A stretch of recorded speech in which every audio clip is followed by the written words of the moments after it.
Allô les petites bêtes, comment ça va? Aujourd'hui, on cuisine ensemble, en fait, on prépare ensemble une de mes boissons d'hiver préférées, un chai à la vanille. Chai, c'est indien, en fait, ça veut dire thé. Alors, si vous allez en Inde et vous demandez un chai, un thé chai, ils vont dire, lequel? Hein? Par contre, ici en Occident, pour nous, c'est vraiment un thé aux épices qui, là-bas, s'appelle un thé masala, apparemment. J'ai jamais mis les pieds en Inde, cela étant dit, mais j'ai eu la chance de goûter ça la première fois dans un ashram de yoga. Dans mes jeunes années, quand j'avais beaucoup de temps, quand on vivait en montagne, j'allais à un ashram à Valmorin, au Québec, je ne sais pas si vous connaissez, Shivananda, quelque chose. Ashram Shivananda à Valmorin.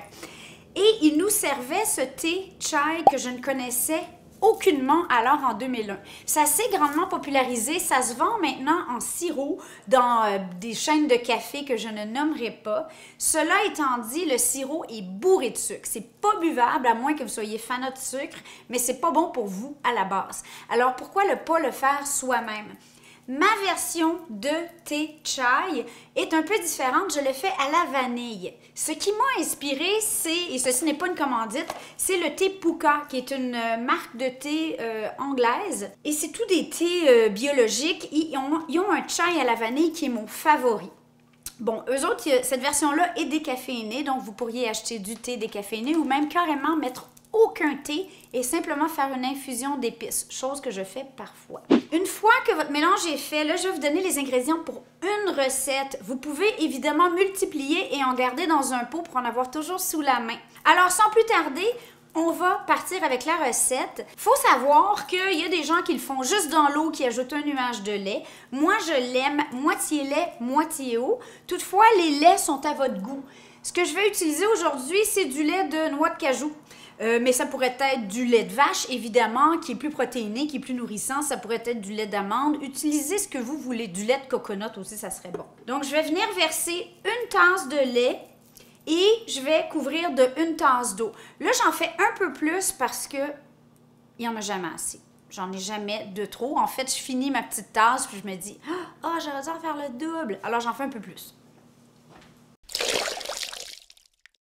Ma minute d'humilité aujourd'hui, c'est que, justement, dans ces années où moi et chérie, on était jeunes, on vivait à la montagne, j'ai découvert le thé vert. Vous savez, c'était la grosse mode, le thé vert, au début des années 2000. Ils venaient de découvrir que ça avait des propriétés probablement antioxydantes, anticancérigènes, etc., etc. Et je me suis mis à boire des quantités phénoménales de thé vert. Alors que j'avais une vie super équilibrée, je marchais le chien tous les jours en forêt, je faisais du yoga presque tous les jours. En même temps, j'étais comme un peu stressée, puis je comprenais pas pourquoi j'avais tant d'anxiété.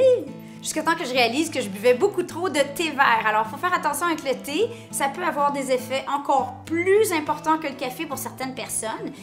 Cela étant dit, simplement utiliser du thé décaféiné ou vous pouvez même faire des infusions simplement aux épices. Alors maintenant, on va faire chauffer notre mélange d'eau et de lait sur le rond.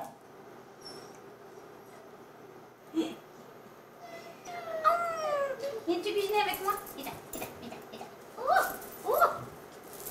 Regardez, assistant ton chef. Elle a plus tendance à manger tout qu'être relax ces temps-ci. Hein, gros bébé? Est-ce que tu restes avec moi ou tu descends? Ah!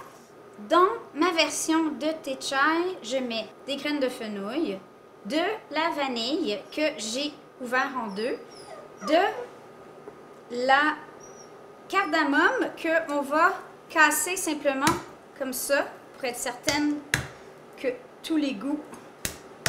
Voilà. Gingembre, une tranche environ comme ça, et de la cannelle en bâton.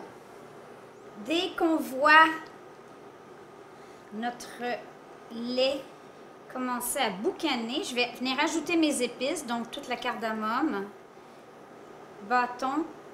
Évidemment, on pourrait utiliser de la vanille, du sucre vanillé à la fin, ça ferait le boulot, hein. Le fenouil. Et on va y aller mollo sur la cannelle. On ne veut pas que ça goûte trop fort, donc juste un petit bâton comme ça. Voilà. On va le laisser infuser comme ça 5 minutes. Ça peut aller même jusqu'à 10 minutes. En laissant mijoter tout doucement. Une fois que ça a mijoté pendant 5 minutes, ça c'est tellement bon. J'ajoute une cuillerée à thé de thé noir de bonne qualité. Je retire du feu et là, on laisse infuser hors feu pour 5 minutes.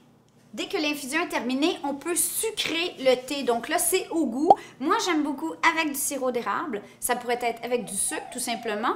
Ou, Qu'est-ce qu'il y a, bébé? ou avec du miel.